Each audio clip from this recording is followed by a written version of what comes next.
Gawa tayo guys ng carrot cake. So meron tayong 2 cups of flour, then 1 cup of brown sugar, then half a teaspoon of baking soda, and cinnamon powder, half a teaspoon, then 1/4 teaspoon of nutmeg. That's for our dry ingredients. Then for our wet ingredients, we have here 1 cup of oil, then 5 large egg, and 1 teaspoon of vanilla essence. Then I have 1 cup of grated carrots. Then I have here sultanas or raisins. There you go. Then I will put some walnuts, and I will add some almond flake for my carrot cake. Then I have here applesauce, half a cup. Mix natin guys yung ating dry ingredients.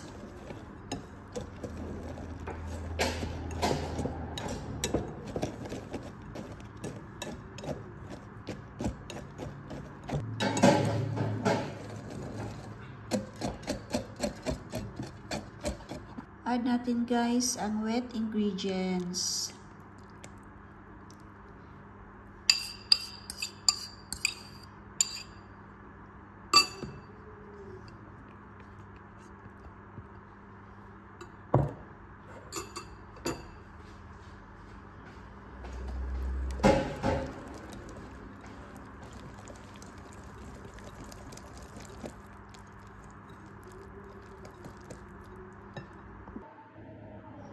Lagyan natin guys ng applesauce. Then lagay na natin ang ating 1 cup of carrots, shredded carrots.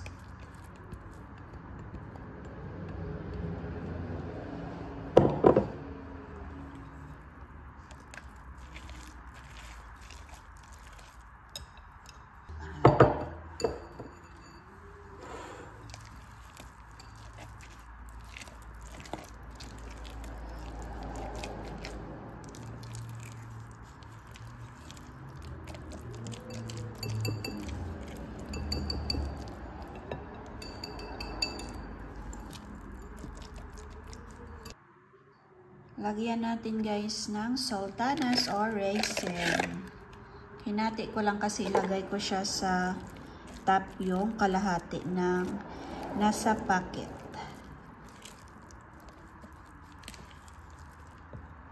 Then maglagay tayo ng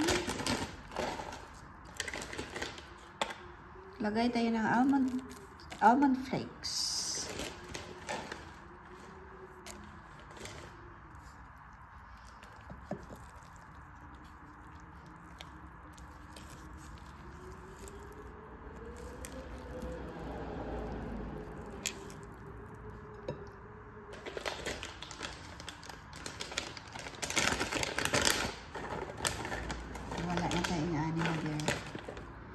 Then, lagay tayo ng walnuts.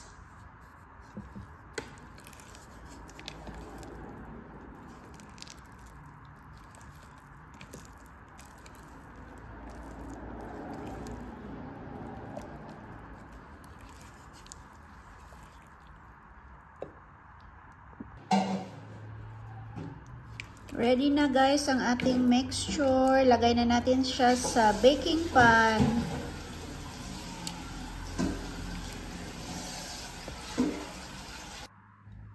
Lagay na namin guys sa baking pan.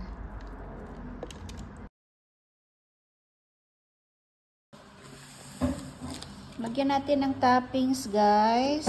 Itong sultanas or raisin. And then lagyan din natin ng almond flakes. Meron akong ilalagay na almond flakes.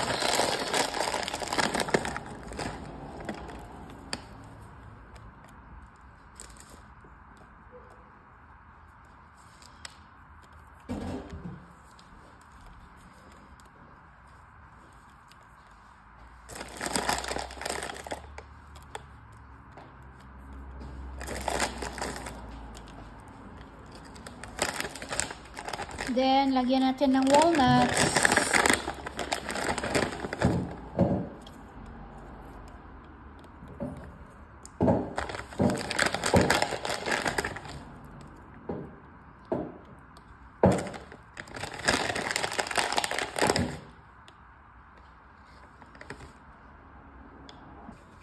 I-bake natin sa oven for 45 minutes to an hour at 150 degrees.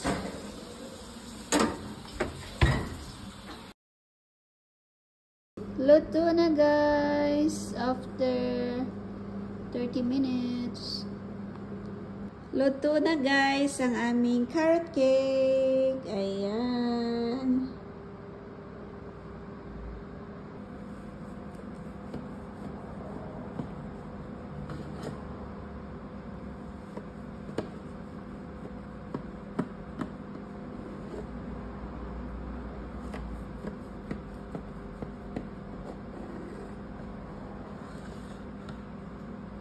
Sa anak?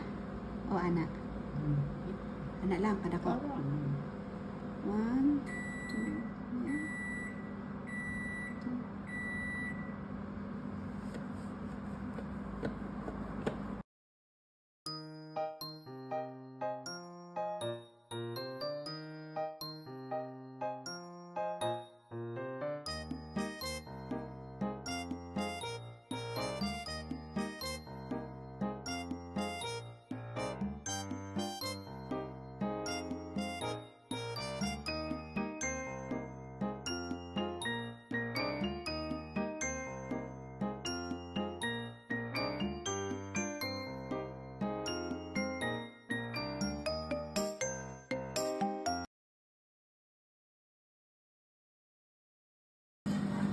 Sweet and sour pork. Gawa ako guys for dinner. Ayan, pinirito ko muna yung pork.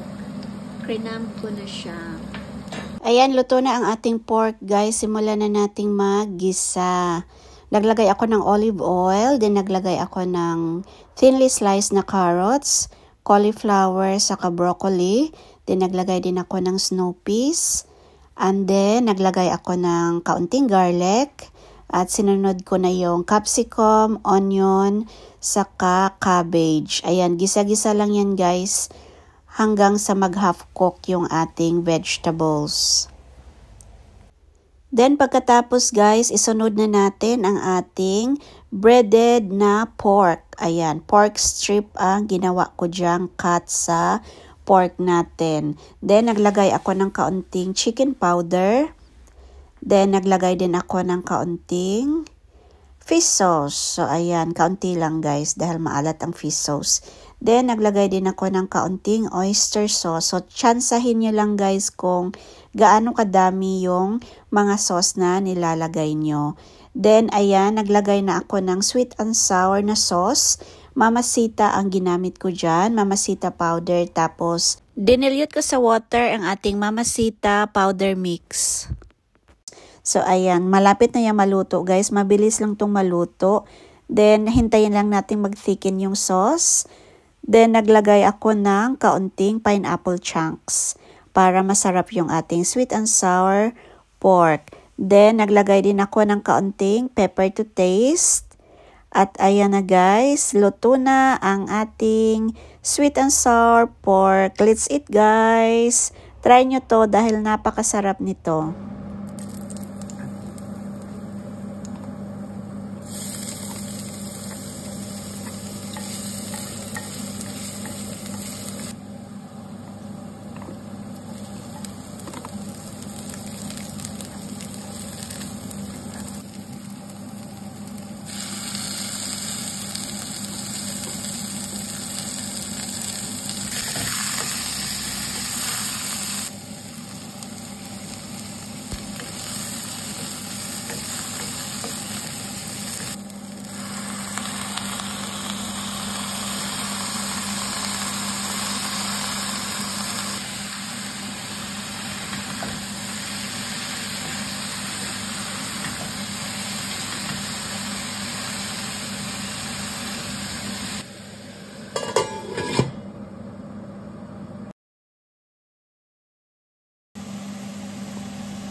Second gata.